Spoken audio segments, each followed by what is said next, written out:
আব্বু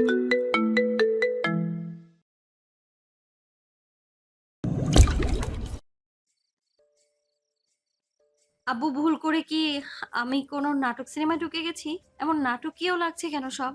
আর কি সিক্রেট বাকি আছে? আমি কি মানুষ না? আমি কি শঙ্কর প্রজাতি অন্য কোনো প্রাণীর বংশধর? আমার বিশেষ কোনো ক্ষমতা কি আছে? অত্যন্ত মন খারাপের মাঝে হো হো করে হেসে দিলেন জিয়াউল হক।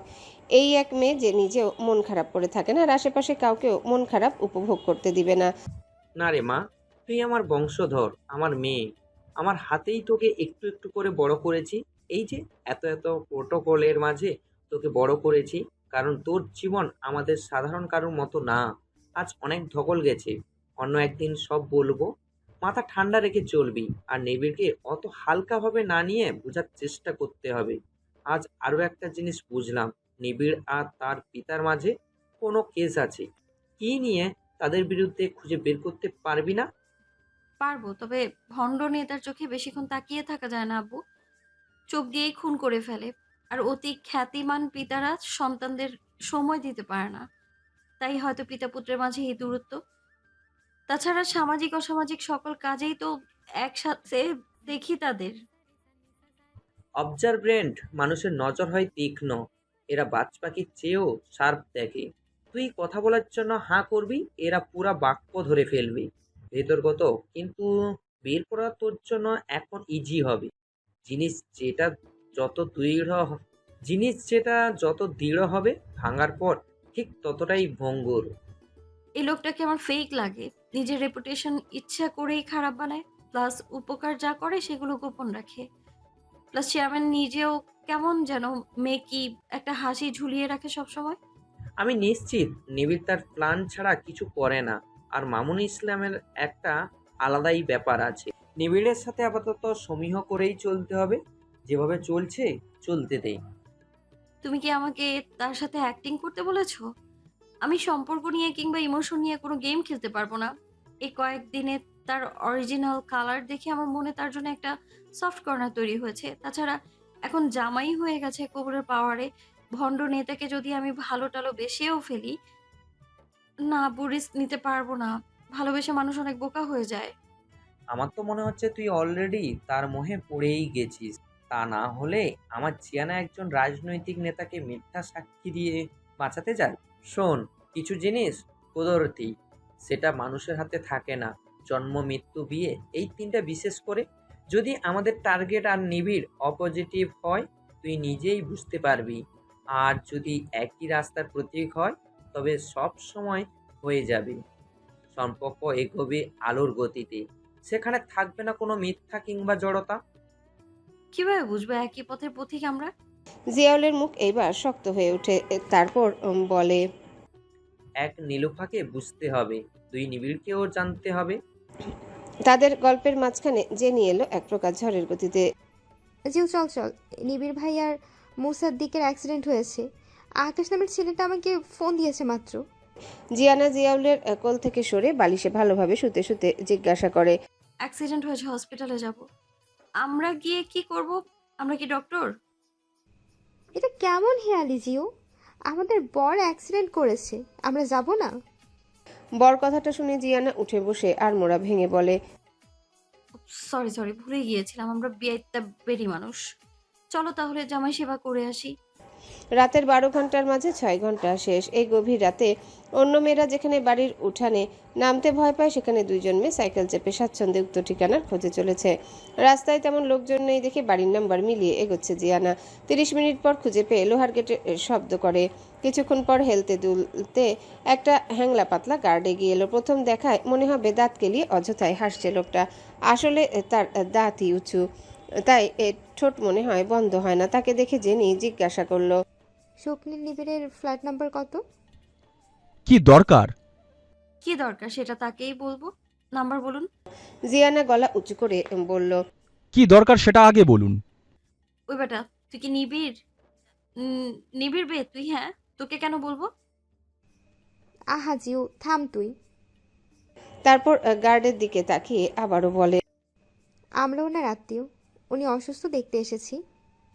আজ 5 বছর বয়স থেকে চাকরি করি, ওনার কোনো মেয়ে আত্মীয় তো কোনোদিনও আসে নাই এইখানে। আপনাদের হাবভাব ভালোই ঠেকতেছে না। জিয়ানা এগিয়ে এসে লোহার ফাঁকা দিয়ে হাত ঢুকিয়ে মাথায় একটা ঘাট্টা মেরে বলে, সার্জারি ছাড়াই তোর সামনের উঁচু দাঁত নিচু করতে না চাইলে ফটাফট গেট খোল। আমি নিবিড়ের বউ, যেন তেন বউ না, ৭২ কবরে বিয়ে করা বউ। গার্ড ছেলেটা ঘাবড়ে গেলেও দমে গেল না, সেও বলল, ভাই বিয়ে করব আর আমি জানুম না? জানতো ভাগেন, রাত বিরাতে যত নাটক। জেনি বুঝলো একে বলে কাজ হবে না। ফোন বের করে আকাশের নাম্বারে ফোন দিয়ে নিচে নামতে বলে। মিনিট ৫ পর আকাশ এসে তাদের নিয়ে যাওয়ার সময় জিয়ানা চোখ দিয়ে ভস্ম করে দিয়ে গেল গার্ডকে। নিবিড়ের ফ্ল্যাটে জেনি ঢুকে সোফায় কাত হয়ে শুয়ে থাকা মুক্কুর দিকে এগিয়ে যায়। আর জিয়ানা ঘুরে ঘুরে ফ্ল্যাটের সব দেখে। বিশেষ কিছু নেই, একটা সোফা, সেটাও খুব সিম্পল ডিজাইনের, ডিভান টাইপ, একটা টিভি। তবে ওয়াল আর সোফা সব ঝকঝকে পরিষ্কার, নতুন হয়তো। আকাশ বলে, ভাই এই রুমে কোনো ওষুধ তো খায় না, পা আর হাত ছিঁড়ে গেছে, কোনো মলমও লাগায় না। জিয়ানা সেই রুমে এগিয়ে যায়। বিশাল একটা বেডরুম, তবে কেমন ফাঁকা ফাঁকা। একটা ম্যাট্রেস বিছানো আর একটা কাবার্ড। বিছানায় ৪ হাত পা মেলে নিবিড় শুয়ে আছে। জিয়ানা কাছে গিয়ে নাক চেপে ধরল। বিচ্ছিরি গন্ধে পেটের নাড়ি ভুড়ি উল্টে আসার জোগাড়। নাক চেপে পা দিয়ে নিবিড়ের পায়ে ট্যাপ করে জিজ্ঞাসা করলো, কাবলিওয়ালা, আপনি কি আমায় বিয়ে করার সুখে ডেট এক্সপায়ার্ড মদ খেয়েছেন নাকি? বাচ্চাদের পটিও এর চেয়ে ভালো গন্ধ। নিবিড়ের কোনো সারা শব্দ নেই দেখে ঝুঁকে কপাল থেকে লম্বা চুল সরিয়ে জজ চেক করলো। গা প্রচণ্ড গরম। এমন দানবাকৃতির মানুষ নীতি আছে দেখে অল্প মায়া হলো। সাইডে কিছু একটা নড়াচড়া করছে দেখে সেদিকে ফিরে জিয়ানা মৃদু চিৎকার করে ডেকে ওঠে। সেসি, রাফিনের বিয়েতে দেয়া ছোট্ট পার্সিয়ান ক্যাটটা এখন বেশ গুলুমুলু হয়ে বড় হয়েছে। কোলে নিয়ে আদর করবে, কিন্তু সে জিয়ানাকে পাত্তা না দিয়ে নিবিড়ের বুকে উঠে মুখ ঘষা শুরু করলো। আচ্ছা, নতুন মনিবকে পেয়ে আমায় ভুলে গেছিস? তোকে ভালোভাবে যত্ন করার জন্য আজ এই ভণ্ড নেতাকে একটু সেবা করাই যায়, কি বলিস? উঠে আবারও ড্রয়িং রুমে এসে তাকিতুকি করে রান্নাঘরে ছুটল। রান্নাঘরে গিয়েও জিয়ানা পরিষ্কার পরিচ্ছন্নতা দেখে অবাকই হলো। কি সুন্দর সব সাজানো গুছানো, নিট অ্যান্ড ক্লিন। একটা ব্যাচেলার বাসা থাকবে নোংরা, এখানে কাপড় সেখানে টাওয়েল ঝুলানো। আন্ডারওয়্যার থাকবে সোফায়, রান্নাঘরের বেসিনে এটো থালা বাসন থাকবে, মশলার কৌটা এলোমেলো এদিক সেদিক ছড়িয়ে ছিটিয়ে পড়ে থাকবে। তা না, এই বেটা নিজের চুলের মতো সব জিনিস সুবিন্যস্ত সাথে পরিষ্কার করে গুছিয়ে রেখেছে। মেয়ে হয়ে জিয়ানারই লজ্জা পাওয়া উচিত, কিন্তু লজ্জা যে তার সিস্টেমের বহির্ভূত। পাবে না সে লজ্জা। ফ্রিজ খুলে কিছুক্ষণ খুঁজে লেবু বের করলো। লেবু কেটে চা কাপের হাফ কাপ রস বের করে একটা কাপে ঢেলে নেয়। তারপর একটা বড় বোল অন্য হাতে নিয়ে আবারও নিবিড়ের রুমে যায়। ২বার টেনেও নিবিড়কে এক চুল নড়াতে পারল না। তখন আকাশকে ডেকে বলল উঠিয়ে বসাতে। দুইজন মিলে অল্প একটু উঠিয়ে সম্পূর্ণ লেবুর রস নিবিড়কে খাইয়ে দেয়। প্রচণ্ড টকে নিবিড় সাথে সাথে বমি করে ফেলে। জিয়ানা আগে থেকে বোল নিয়ে সামনে ধরেছিল। আরে বাহ ভাবি, আপনি তো হেব্বি কাজের। একব্রু উঁচু করে জিয়ানাকে একটা বাঁকা হাসি দেয় আকাশ। জিয়ানা আকাশকে বলল, অনেক জ্বর ওনার শরীরে। একটা বালতিতে পানি এনে রেখে ওনার ড্রেস চেঞ্জ করে দিন তাড়াতাড়ি। আমি কুসুম গরম পানি আনছি। আরে আরে, আপনি বউ থাকতে এসব কাজ আমি কেন করব? বায়ের শরীরে হাত দিলে কাল আর সে হাত আমার কাছে থাকবে না। মার্জনা করেন ভাবি, আমি খাবারের ব্যবস্থা করছি। বলেই এক প্রকার ছুটে বের হয়ে যায় আকাশ। এদিকে জিয়ানা ভ্রু কুচকে চেয়ে আছে নিবিড়ের দিকে। তার মন চাচ্ছে এই সুযোগে ২-৪টা থাপ্পড় মারতে। পকেট থেকে ফোন বের করে নিবিড়ের দাড়িযুক্ত পাতলা গাল টেনে কয়েকটা সেলফি উঠালো। তারপর ছুটলো বাথরুমের দিকে। পরনের জামার নিচে শরীর স্পঞ্জ করে দিল বার কয়েক। পানি নিংড়ানোর সময় খুবই নিচু করে করলো কাজটা, পানির শব্দে বিরক্ত না হয় এই জন্যে। তার হাত বারবার নিবিড়ের শরীরে স্পর্শ করা জিয়ানার কেমন কেমন যেন একটা ইতস্তত বোধ হলো, তবুও কাজ চালিয়ে গেল। মুখে স্পঞ্জ করার সময় খেয়াল করলো নিবিড়ের ভ্রু দুটো অনেক ঘন, আর চোখে সুরমা ভেবে ভুল করেছিল। লোকটার চোখের পাপড়ি ফলস পাপড়ির মতো অনেক ঘন, তাই ন্যাচারালি অনেক কালো। সাথে নাকটা বেশ সুচালো। আলতো করে নাকে একটু ছুঁয়ে নিজের নাক স্পর্শ করলো। হঠাৎই মনে হলো নিবিড়ের নাকে মাটি বেশি দেয়ায় জিয়ানার নাকে মাটি কম পড়েছিল। নিজের বোকা বোকা চিন্তায় করা একটা ধমক দিল বেডি বলে। তারপর আবারও সারা শরীর স্পঞ্জ করা শুরু করে। জেনি বার কয়েক উকি মেরে দেখে গেছে জিয়ানার এক মনে সেবা করার দৃশ্য। স্বভাবতই জিয়ানা অনেক যত্নশীল। অসুস্থ ব্যক্তির সেবা সে পরম যত্ন নিয়ে করবে, হোক সেটা বন্ধু কিংবা শত্রু। মুখে চটাং চটাং কথা বললেও অতি কোমল একটা হৃদয়ের অধিকারী এই মেয়ে। জেনি মুচকি এসে সরে গেছে নীরবে। আলতো করে প্যান্ট সরিয়ে পায়ের ছিঁড়ে যাওয়া অংশে প্রথমে ভালোভাবে পরিষ্কার করলো, তারপর অয়েন্টমেন্ট লাগিয়ে দেয়।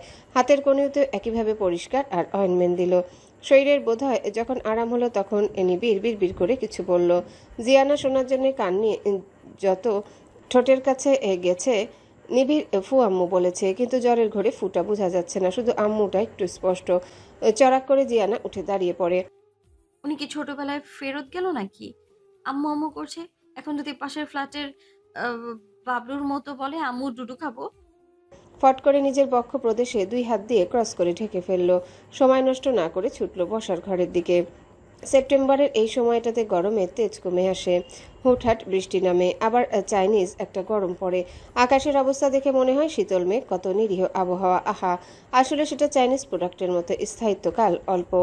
মুহূর্তে ঘর্মকর গরমে প্রাণীকুলকে অতিষ্ঠ করে দেয়। সেই গরমে অল্প ঘেমে জিয়ানা বসার রুমে এসে দেখে এক মনোমুগ্ধকর দৃশ্য। জেনি মক্কুর কাঁধে মাথা রেখে বসে আছে, আর মক্কু এক হাত সামনের টেবিলের উপর পানিতে চুবানো, অপর হাতে জেনিকে আঁকড়ে ধরে আছে। জেনি খুবই মিষ্টি একটা মেয়ে, এক কথায় লক্ষ্মীমন্ত যাকে বলে। মা মা ভাব আছে, সেন্ট পার্সেন্ট। একটা দুর্ঘটনায় জীবনের রং রূপ হারাতে বসেছিল, আবার সেই রং হয়ে ফিরে এলো মুসাদ্দিক। আজ আর মক্কু বলতে ইচ্ছে হচ্ছে না জিয়ানার, বরং বড় ভাইয়ের মতো সম্মান করতে ইচ্ছা হচ্ছে। প্রথম দিকের বেয়াদবির জন্য ক্ষমা চেয়ে নেবে ভাবলো। মক্কুদের তার পছন্দ না হলেও জিয়ানাকে কখনো তারা বিরক্ত করেনি, বরং সাহায্য করেছে অনেকবার। নিবিড়ের 2টা চেলাকে ইফটিজিংয়ের জন্য পিটিয়ে থানায় দিয়ে এসেছিল যেবার, তখন নিবিড় বার কয়েক তেড়ে গিয়েছিল জিয়ানাকে ধরতে। সজীবার মক্কুই তাকে শেল্টার দিয়েছিল। তারপর আরেকদিন ক্লাস বাদ দিয়ে স্টুডেন্টদের সমাবেশে ডেকে নিয়ে যাওয়ায় সবার সামনে ইচ্ছে মতো ঝেড়েছিল নিবিড়কে। সেদিনও সমাবেশ শেষে নিবিড় তেড়ে যায় জিয়ানার দিকে। মক্কুর 2 হাত দিয়ে সামনে বাউন্ডারি দিয়ে বাঁচিয়েছিল। যতই দাবাঙ্গিরি দেখাক, নিবিড়ের চোয়াল শক্ত করে তাকানোতে সবারই কম বেশি ভেতরে ভয় ধরে। তারপর এমন শক্তপোক্ত লোকের মান নিশ্চয়ই আরামদায়ক হবে না। আজ সত্যি জিয়ানা মুসাদ্দিকের উপর কৃতজ্ঞতা বোধ আসছে। সবকিছু ছাপিয়ে তার দুঃখী বোনটাকে সবটা জেনেও ভালোবেসেছে, দলিল করেও নিয়েছে নিজের নামে। তাই মনে মনে দোয়া করলো, একে অপরের জন্য পদ্ম পুকুর হও। একজন হও পদ্ম আর একজন হও সমগ্র পুকুর। যেন এক সময় পদ্ম না থাকলেও পুকুরটা পদ্ম পুকুর নামেই পরিচিত পায়। নিঃশব্দে চলে আসে আবারও নিবিড়ের রুমে। নিবিড়ের কপাল ছুঁয়ে দেখে জ্বর কমেছে বেশ। তারপর সেখান থেকে বারান্দায় আসে, এবং এই বারান্দাটা এই ফ্ল্যাটে সবচেয়ে সুন্দর জায়গা বলে মনে হলো জিয়ানার। সাইডে একটা তোতা পাখির খাঁচা, রাত গভীর হওয়ায় পাখিটা ঘুমে। 3তলার ফ্ল্যাটের এই বারান্দাটা কিছুটা স্পেশাল, হয়তো অন্যগুলোর চেয়ে। আকারেও বড়, রাউন্ড শেপের গ্রিলের ফাঁকে ফাঁকে অনেকগুলো মানি প্ল্যান্ট ঝুলছে। মানি প্ল্যান্ট ছাড়া দ্বিতীয় কোনো গাছ বোধহয় নেই। অল্প আলো এসব পর্যবেক্ষণ করে জিয়ানা আকাশের দিকে মুখ করে তাকায়। পেছনের হাত খোপা করা চুলের কিছু বেবি হেয়ার বের হয়ে আছে, মৃদু বাতাসে সেটা মুখে আছড়ে পড়ছে। অলসতায় কিংবা আকাশ দেখার ব্যস্ততায় সেই চুল সরালো না জিয়ানা। লম্বা একহারা দেহে ঢিলা পায়জামার সাথে লং কুর্তি আর গলায় সিল্কের ওড়না পেঁচানো যুবতী চেয়ে রইল অপলোক ঊর্ধ্ব গগনে। জীবনের হিসাব জিয়ানা কখনোই করে না, না অতীতে আর না বর্তমানে। কাল যা হবে সেটাকে হাসি মুখে ফেস করায় এই তার কর্ম। তবুও বিয়ে নামের পবিত্র বন্ধনে কে চায় এমন ঝড়ের বেগে জড়াতে? প্রতিটা মেয়েরই বিয়ে, সংসার, স্বামী নিয়ে একটা স্বপ্ন কিংবা জল্পনা কল্পনা কাজ করে। দীর্ঘশ্বাস ছাড়ল জিয়ানা। পরিষ্কার আকাশ, মিটিমিটি তারা জ্বলছে। মানব জীবন ছাড়া আর একটা জীবন জিয়ানার ছোটবেলায় চাইতো তারা হতে, যাকে ধরা যাবে না, ছোঁয়া যাবে না, শুধু তার ক্ষুদ্র জ্যোতি লক্ষ কোটি কিলো দূর থেকে অনুভব করা যাবে। জিয়ানার ভাবনার ব্যাঘাত ঘটল খুবই মিহি পক্ষী কণ্ঠের ডাকে। চাঁদ চাঁদ চাঁদ 3বার বলে ডানা ঝাপটালো তোতা পাখিটা। জিয়ানা বিস্মিত হয়ে পাখিটার কাছে গিয়ে জিজ্ঞাসা করে, কি তোতা মিয়া, চাঁদ কে? চাঁদ সুখ সুখ। আবার আওড়ালো তোতাটা। এগুলো তোর 14 গোষ্ঠীর নাম নাকি রে বে? হ্যাঁ, বে বে বে। জিয়ানা কুটি কুটি করে হেসে দিল, তারপর বলল, ভণ্ড নেতা ভণ্ড নেতা ভণ্ড নেতা। তোতা আওড়ায় ভন্দ অন্যতা। জিয়ানা এবার খিলখিল করে হেসে দিল। আড়াআড়ি ঠিক উপরের বারান্দা থেকে একটা মুখ উকি দিয়ে জিজ্ঞাসা করলো, কে? ওইটা কে? জিয়ানা উকি দিয়ে দেখার চেষ্টা করে। একটা 15-16 বছরের মেয়ে সেই বারান্দার দোলনায় বই নিয়ে বসে জিয়ানার দিকে অবাক হয়ে তাকিয়ে আছে। হাই, আমি জিয়ানা হক। তুমি কে? মেয়েটা কোনো ইন্ট্রোডিউসে গেল না, সরাসরি রাগ নিয়ে জিজ্ঞাসা করলো, নিবিড় ভাইয়ের ফ্ল্যাটে মেয়ে মানুষ হয়ে এত রাতে কি করছো? তোমার নিবিড় ভাইয়ের বউ হই, তাই এত রাতে তার ফ্ল্যাটে বসে মশা মারছি। তা ননদিনী, তোমাদের ফ্ল্যাটে মশা নেই? মেয়েটা উত্তর দিল না, এক প্রকার ধুমধাম করে বারান্দা থেকে প্রস্থান করলো। জিয়ানা মুচকি হেসে আবারও তো তার দিকে নজর দিয়ে বলে, শেহনাজ স্বপ্নে স্তব্ধ হয়ে বসে আছে নিজ কক্ষে। সামনে মামুন ইসলামও একইভাবে বসা, স্বপ্নার চোখে শ্রাবণধারা। একটা সময় পর তো বুঝতে পেরেছিল ছেলেটার কোনো দোষ নেই, কারো জন্মে তো নিজের হাত থাকে না। একদম অল্প বয়সে নিজের ভালোবাসার মানুষ পরিবার হারিয়ে সতীনের ঘরে উঠেছিল। দিনের পর দিন পাশবিক নির্যাতন আর ধর্ষণের শিকার হয়ে তার মানসিক অবস্থা ছিল বিধ্বস্ত। কেউ একটু মাথায় হাত রাখলেও তার প্রতি মন দুর্বল হয়ে যেত। তাছাড়া নিবিড় পেটে আসার পর থেকে মামুন ইসলাম তাকে পরিবারে জায়গা দিলেও আর একটিবারের জন্য ছুঁয়ে দেখেনি। তাই সব রাগ গিয়ে পড়তো ছোট নিবিড়ের উপর। দিন গেছে, মাস গেছে, সাথে বছরের পর বছর, তবুও স্বপ্না নিজ ছেলেকে কাছে টানেনি। উল্টো অন্যদের হাতে অমানসিক নির্যাতনের শিকার হয়ে নিবিড় যখন জ্ঞান হারাতো একটা বার ফিরেও দেখতো না সে। বয়স বাড়ার সাথে সাথে যখন ম্যাচুরিটি এলো ততদিনে নিবিড় বহু দূরে চলে গেছে। হাত বাড়ালেও নাগালে পাওয়া যায় না ঠিক এতটাই দূরে। ততদিনে নিবিড়ের বয়স 10, অথচ স্বপ্না জানে না তার ছেলের প্রিয় খাবার কি কিংবা পড়াশোনার কি অবস্থা। সে ছেলে সম্পর্কিত কিচ্ছু জানে না। অন্যদিকে নীলুফাকে ছেলে চোখে হারায়। ফুয়াম্মুর জায়গায় আম্মু আম্মু করে বেশি। সবার খাবারের আগে নিবিড়ের জন্য বেস্ট জিনিস আগেই বাটিতে সরিয়ে রাখা। নিজের হাত খরচ থেকে নিবিড়ের শখ আহ্লাদ পূরণ করা থেকে শুরু করে স্কুলের প্যারেন্টস মিটিং সব নীলুফা করত। এজন্যই তো বিয়ে করেছে, তাকে বলার প্রয়োজন মনে করেনি। নীলুফা থাকলে নিশ্চয়ই তাকে ছাড়া এক পা নড়ত না। মামুন ইসলাম বলল। স্বপ্না মুখ তুলে একবার চেয়ে আবারও মাথা নিচু করে ফেলল। নীলুর কথা ভাবছো রাইট? এখন যে কথা বলবো তোমার পায়ের নিচ থেকে মাটি সরে যাবে। নিবিড় নিবুলার মেয়েকেই বিয়ে করছে। স্বপ্না ফট করে দাঁড়িয়ে যায়। চোখ বড় বড় করে অবিশ্বাস্য দৃষ্টিতে তাকিয়ে আছে মামুন ইসলামের দিকে। তারপরে জিজ্ঞাসা করে, এটা কিভাবে সম্ভব? নীলুফার মেয়ে কোত্থেকে আসবে? শুধু না একটা ছেলে আছে, সেও মারা গেছে বছর 2 আগে। নীলুভাকে আমার যতটা বোকা ভেবেছিলাম সে ততটা ছিল না। আপনার চেয়ে তাকে আর কে ভালো চিনবে? আপনার তো খুশি হওয়ার কথা, পাপ মোচনের একটা উপায় পেয়েছেন। সাগর হকের রক্ত এখনো এই বাতাসে শ্বাস নিচ্ছে, আর আমি খুশি হব এখনো? তাহলে আমাকে চিনলে না। আপনাকে দুনিয়ার আর কেউ না ছিল, আমি আর নিবিড় হাড়ে হাড়ে চিনি। যে লোভে পড়ে দিনের পর দিন পাপ করে চলেছেন না, সেটাই জিন্দেগিতে মোচন সম্ভব না। মামুন ইসলাম হাতে একটা পাতলা কাপড় পেঁচিয়ে স্বপ্নার টুটি চেপে ধরলেন শক্ত করে। তারপর হিসিয়ে বলে, নিহাত নারী ছোঁয়া নিষেধ, তা না হলে কবে তোর মতো নোংরা মহিলাকে টেকে টুকরা টুকরা করে কুত্তা দিয়ে খাওয়াতাম। স্বপ্না চোখের পানি ছেড়ে চাপা গলায় বহু কষ্টে বলে, আমি মারা যাওয়ার ঠিক 5 মিনিট পর আপনার মুখোশ উন্মোচন হবে। আমি মরতে চাই, মেরে ফেলুন। এই নরকে বেঁচে থাকার চেয়ে মরে যাওয়া ভালো। আর কিছুদিন অপেক্ষা, তারপর তুই নিজে নিজেকে দিনে 10 বার খুন করবি।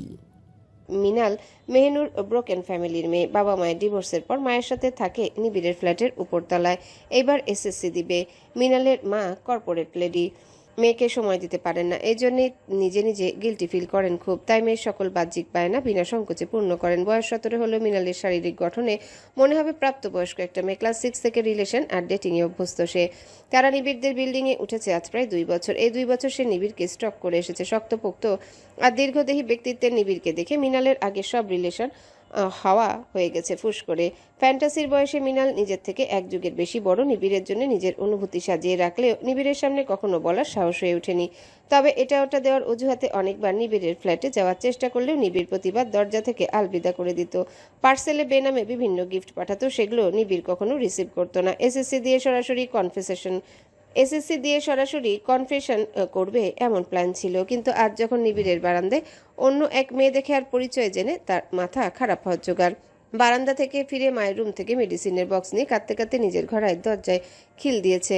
মিনালের মা ঘাবড়ে যায় মেয়ের হটকারিতায়। বার কয়েক দরজায় নক করার পর মিনাল চিল্লিয়ে বলে ওঠে, নিবিড় ভাই বিয়ে করেছে আম্মু। সে কিভাবে এটা আমাদের সাথে করতে পারলো? আমি আর বেঁচে থাকতে চাই না। মিসেস রেশমা এবার বেশি ঘাবড়ে গেলেন। আবেগের বয়সে বাচ্চারা তো কত ভুলই করে ফেলে। তার এই একটা মেয়ে ছাড়া আর কে আছে? উনি আকুতি মিনতি করতে থাকলেন। দরজা খোলার ক্রোধে লাল হওয়া একজোড়া চোখের সাথে অল্প ভীত আর কৌতূহলী মিশ্রিত বাদামি চোখের দৃষ্টি আদান প্রদান হলো কয়েক পল।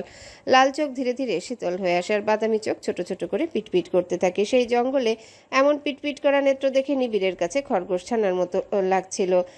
আজ লাগছে শ্যাসির মতো। শরীরে নেশার প্রকোপ কমে এলে সাথে সাথে গা ঘেমে জ্বরটাও নেমে যায় নিবিড়ের। তখন কানে আসে খিলখিলিয়ে ছন্দময় হাসির শব্দের সাথে সুখুর কথোপকথন। পা টেনে 2টা মোচড় দিয়ে উঠে দাঁড়িয়ে বারান্দায় গিয়ে নজরে পড়ে চওড়া পিঠ, চিকন কোমর আর মাঝারি নিতম্বের মেসি বানের এক নারী। এক পল তাকিয়ে চোখ সরিয়ে নিলেও পরক্ষণে স্প্রিংয়ের মতো ঘাড় অটো রোটেট হয় সেই নারীর দেহের দিকে।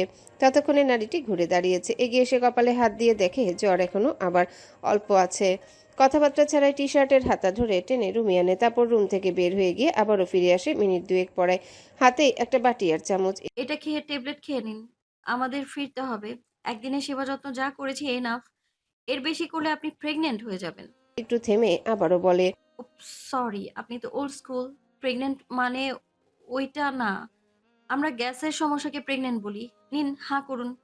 নিবিড় বাটি হাত দিয়ে এক প্রকার ছুঁড়ে মারে ফ্লোরে। সিরামিকের বাটি পড়ার সাথে সাথে করুণ আর্তনাদ করে চিচিং ফাঁক। জিয়ানা সেদিকে না তাকিয়ে নিবিড়ের ব্যথাযুক্ত হাতে চেপে ধরে বলে, একদম তেজ দেখাবেন না। আপনার তেজের ধার জিয়ানা ধার না। নেহাত নারী হৃদয়ের কোমলতা মাঝে মধ্যে ভর করে বিধায় মানবতা দেখাতে আসি। তা না হলে আপনার মতো নীল শিয়ালকে জিয়ানা পোছেও না। হ্যাঁ। তুমি এখানে এত রাতে কি করছো? সাহসের মাথা দেখে অবাক হচ্ছে। আমার রুমে আমার পাশে বসে আমাকে ঠেট দিচ্ছ? কেটে কুচু কুচু করে ফেলবো। একটা পশমের কেউ খোঁজ পাবে না। হাত ছাড়িয়ে নিয়ে বিছানায় পা মেলে বসতে বসতে নিবিড় বলে। জিয়ানা কোনো কথা না বলে আবারও রুম ত্যাগ করে ঠিক আগের মতোই আবারও একটা বাটি নিয়ে কথাবার্তা ছাড়াই নিবিড়ের মুখ চেপে ধরে বাটির তরল জাতীয় খাবার ঢালা শুরু করে। এইবার নিবিড় বিশেষ বাধা দিল না, তবে মুখও তেমন খুলল না দেখে জিয়ানা বলে উঠল, মুখের বাউন্ডারি দেখে মনে হচ্ছে আমি শহর ঢুকে যাব, অথচ হা করছেন এতটুকু। হা করুন, তা না হলে কি করতে হবে আমি খুব ভালো করেই জানি। নিবিড় হাঁ করল। অল্প গিলে হাত দিয়ে জিয়ানার হাত সরিয়ে বলল, এমন নাটক কোথা থেকে শিখেছো? জিয়ানা ভ্রু কুচকে ছোট ছোট করে তাকালো ঘন পল্লব বেষ্টিত নেত্রর দিকে। নিবিড় নিজে নিজেই বলা শুরু করলো, নিজের পরিচয় অনেক আগ থেকে জানো তুমি, তবু এমন না জানার ভান কেন? এইবার জিয়ানার ভ্রু সোজা হলো। জিয়াউলের কথাই তাহলে ঠিক, এই লোক প্রচণ্ড অবজারভেন্ট। তাই জিয়ানা আর ঘুরপাকে গেল না, সরাসরি বলল, ছোট হলেও বৈষম্য বুঝতে পারতাম। ঈদে জামা কেনার সময় আপি আর ভাইয়ার সময় আম্মু যতটা উৎফুল্ল থাকতো, আমার বেলায় মুখটা ঠিক ততটাই গম্ভীর হয়ে যেত। বাবা টাকার ব্যাগ চেক করতো, ছোট মনে খুব অভিমান জমতো। আমার বেলায় সবসময় টাকা ফুরিয়ে যায় কেন? পছন্দের ফ্রক কিংবা কোনো ফ্লোরাল ড্রেসের দিকে হা করে তাকিয়ে থাকতাম। কিন্তু আম্মুর ব্যাগের অবস্থা দেখে আমি নিজে থেকেই বলতাম কিনবো না, এগুলো আমার পছন্দ না। তাই কখনোই আমার আর মেয়েলি জামা কেনা হতো না। আব্বু আসতো সব ওভারসাইজ বয় ড্রেস নিয়ে। বেশিরভাগ ভাইয়া পরে ফেলে রাখলে আমি পরে পড়তাম। আমি প্রচন্ড দুরন্ত ছিলাম, প্রায়শই আম্মুকে রাগিয়ে দিতাম। আর আম্মুর রাগের সময় আমার জন্য করা যাবতীয় কাজের ফর্দ খুলে বসতেন। কি কি করছেন, ঠিক কি কি কষ্ট আর ভোগান্তি ওনার আমার জন্য পোহাতে হয় এইসব। কিন্তু ভাইয়া প্রায় পাড়া ছেলেদের সাথে মারামারি ঝগড়া করে ফিরতো। তার বেলায় হিসেব কষা হতো না একটু। নানা অভিযোগ সব সাইডে পড়ে যেত তখন। যখন আম্মু জোর জবরদস্তি করে খাইতে দিত, মাথায় হাত বুলিয়ে ঘুম পাড়াতো, আমার ছোট্ট মন সব ভুলে নিজের বাবা মা মেনেই দিন পার করতো। কিন্তু জেনিয়াপুর নানুর কথায় আমি বুঝতাম অনেক কিছুই। ক্লাস 6-এ থাকতে আমার শরীর খারাপের জন্য টিফিন পিরিয়ডে বাসায় চলে আসি আমি, আর শুনে ফেলি নানু আর আম্মু সব কথা। বিশেষ করে সেদিন কাঁদিনি আমি, সব কান্না জমিয়ে রেখেছিলাম যেদিন এক্সপোজ হবে সেই দিনের জন্য। তাহলে এতদিন কেন সব গোপন রেখেছো? এটা তো এক প্রকার মিথ্যাই। যে মিথ্যা গোপন করলে আমার কিংবা কারো ক্ষতি হয় না, বরং উপকার হয়, সেই মিথ্যা গোপন থাকাই কি ভালো নয়? নিবিড় শুয়ে পড়ল বিছানায়, তার সারা শরীরে অসহ্য ব্যথা। জিয়ানা একটা পেনকিলার এগিয়ে দিল নিবিড়ের দিকে। নিবিড় সেটা প্রত্যাখ্যান করলো আবারও। এবার কিন্তু মেরে খাওয়াবো কাবলিওয়ালা। আমার তেল মারা একদমই পছন্দ না, কুইক খাবেন। নিবিড় বাঁকা হেসে প্রশ্ন করে, একটু বেশি অধিকার দেখাচ্ছ না? কবিলের এত পাওয়ার? আর অধিকার? আমার জীবনের সব স্বপ্ন অধরাই রয়ে যাবে।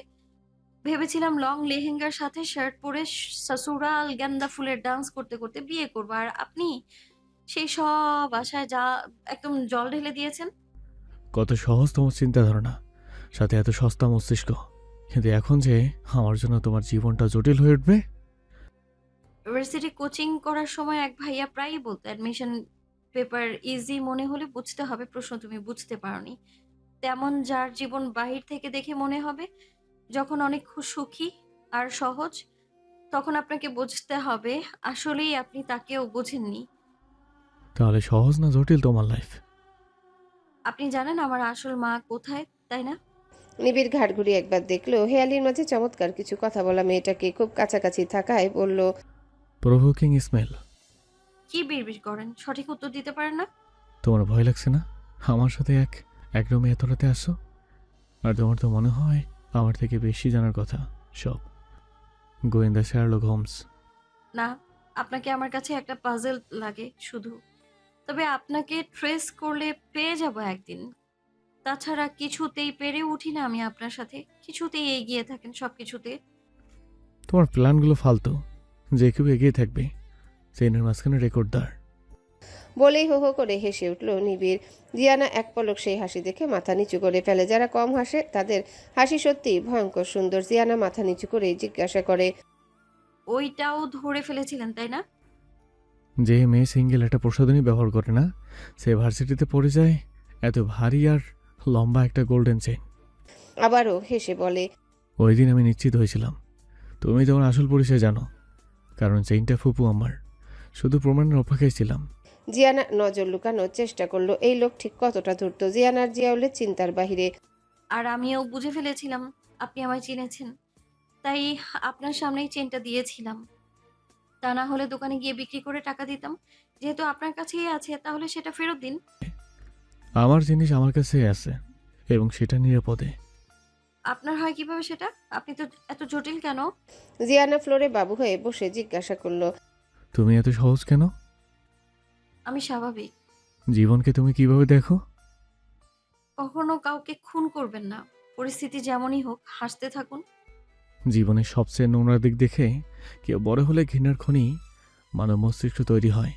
বাই দ্য ওয়ে, তোমার দুঃখ সহজ দেখে আমি অবাক হচ্ছিলাম।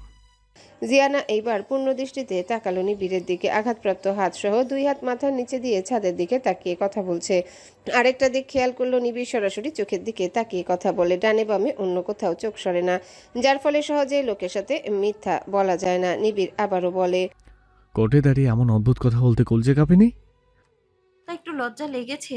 এছাড়া বাকি সব ওকে। তাছাড়া মিথ্যা তো কিছু বলিনি। আপনার বুকেও তিল আছে। ফট করে উঠে বসে ঝুঁকে গেল জিয়ানার দিকে। সবে কেউ মানে? ওয়েট, আমি তো ভুলে গেছিলাম। ওর আক্কেল দেখে ব্যাক করলেও লজ্জা পাবে। বলেই জিয়ানার খোপা খামচি দিয়ে ধরে নিবিড় নিজের কাছে নিয়ে আসে। জিয়ানা খোপা ধরা অবস্থায় দাঁড়িয়ে যায়। নিবিড়ও সেই অবস্থায় দাঁড়ালো। অপরদিকে জিয়ানা হঠাৎ আক্রমণে কিছুটা ঘাবড়ে গেলেও ডান হাঁটু উঠিয়ে নিবিড়ের পায়ের ফাঁকে গোপন জায়গায় আঘাত আনার চেষ্টা করে, কিন্তু নিবিড় আগে তার অন্য হাত দিয়ে হাঁটু আটকে ফেলে।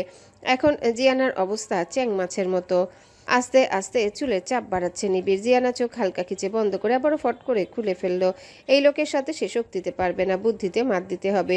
দুইজনের মুখ খুব কাছাকাছি হওয়ায় নিবিড় এই প্রথম জিয়ানাকে খুঁটিয়ে দেখছে। তেলতেলে চেহারার মাঝে কোনো চালাকি নেই। এখনকার মেয়েদের মুখে খসখসে এক প্রকার পাকনামি থাকে। এই মেয়ের চেহারায় আলাদা একটা কোমলতা আছে। নিবিড়ের ধ্যান কাটলো থু শব্দে। হাত ছেড়ে মুখে হাত দিয়ে দেখে জিয়ানা দূরে দাঁড়িয়ে পেট ধরে হেসে যাচ্ছে। নিবিড়ের চোখে মুখে থুতু দিয়েছে পাজি মেয়ে। মুখ মুছে নিবিড়ের চেহারা লাল হয়ে ওঠে। খুঁড়িয়ে ছুটল জিয়ানার দিকে। জিয়ানাও ফাঁকা কক্ষে দৌড়ানো শুরু করলো। নিবিড় পায়ের ব্যথা তোয়াক্কা করলো না, পেছন পেছন ছুটছে। জিয়ানা দৌড়ের উপরেই বলে, আরে আমি মিথ্যা কি বলেছি? আমি একটা ফেসবুক কোর্সে পড়েছিলাম হ্যান্ডসাম ছেলের ওখানে তিল থাকে। সেই হিসেবে আপনার তো দুটো থাকার কথা। কোথায় প্রশংসার জন্য ধন্যবাদ দেবেন তা না, উল্টো তেড়ে আসছেন। নিবিড় গর্জে ওঠে। জিয়ানা বলে, সত্যি করে বলুন তো, আছে না তাই না? আছে না নাকি নাই? যদি না থাকতো পুলিশ চেক করলে দুজনেই কট খেতাম। এই তুমি থামবে? আজ তোমাকে যদি খুন না করেছি, আমার নামও শুকনীল নিবিড় না। নিবিড় রাগে কটমট করে বলল, আপনি সুখ নীল না, শুধু নীল শিয়াল। সরি, খ্যাক শিয়াল। হাসা, কথা বলার সাথে দৌড় একসাথে হওয়ায় নিচের দিকে খেয়াল নেই দুজনারই। স্যাশির ক্যাট ফুডের প্যাকেট একপাশে রাখা ছিল, সেটা জিয়ানার পায়ে লেগে সারা রুম দানা দানা খাবার ছড়িয়ে গেছে। স্যাশি এদের কাণ্ড কারখানা দেখে ঘুম বাদ দিয়ে হা করে তাকিয়ে আছে। 2 রাউন্ড দৌড়ানোর পর সেই খাবারে জিয়ানার পা স্লিপ কাটে। আর তখনই নিবিড় এক হাত টেনে ধরায় ধপ করে বিছানায় পড়ল। আগে জিয়ানা, তারপর নিবিড়। কাত করে উঠল স্যাসির সাথে জিয়ানাও। নিবিড়ের মনে হলো কারেন্ট লাগলো। মেরুদণ্ডের সাথে মস্তিষ্কের কানেকশন বিচ্ছিন্ন হয়ে ওভাবেই পড়ে রইল তুলতুলে শরীরের উপর। আর জিয়ানার কাছে লাগলো কয়েক টনের পাথর চাপা পড়েছে তার উপর। কেউ কোনো কিছুই বুঝে ওঠার আগে বন্ধ দরজা খুলে গেল। নিবিড়ের গর্জনে মুক্কু আর আকাশ দৌড়ে এসে হাজির, কিন্তু সবাই একসাথে আর্তনাদ করে উল্টো ঘুরে যায়। অপরদিকে জিয়ানা নিবিড়কে ঠেলে যাচ্ছে, কিন্তু নিবিড়ের হেলদোল নেই। সে অনুভূতির জগতে হারিয়ে কাত হয়ে পড়ে চিৎপটাং। বেচারা নিবিড়, তুমি যতই কাঠখোট্টা হও না হও, পাথর দিয়ে তৈরি হও। পুরুষের জীবনে নারীর আগমন পরশ পাথরের মতোই, অনুভূতি অস্বীকার করার সুযোগ নাই বাছাধন। চোখের সামনে কোনো ঘটনা যদি বেঠিক মনে হয় তাহলে খুব সহজেই দায়িত্ব এড়িয়ে যাওয়া যায়, আবার সঠিক মনে হলে উল্টোটাই ঘটে। তাই তো উপরতলার আন্টি এসে যখন নিবিড়ের ফ্ল্যাটে সাহায্য চান, ওনার কন্যা সুইসাইড অ্যাটেম্প করছে, দরজা ভাঙতে হবে, তখন নিবিড়ের কোনো হেলদোল হলো না। সে নিচের গার্ডদের ডাকতে বলল, আরও জানালো সে নিজে অ্যাক্সিডেন্ট করে আহত, যেতে পারবে না। তার কাছে এইসব ইচড়ে পাকা মেয়েদের মরে যাওয়া কোনো ঘটনাই না, দায়িত্ব নেওয়ার প্রশ্নই আসে না। জিয়ানা পাশ থেকে শুনে এগিয়ে গিয়ে বলল, চলুন আমি দেখছি।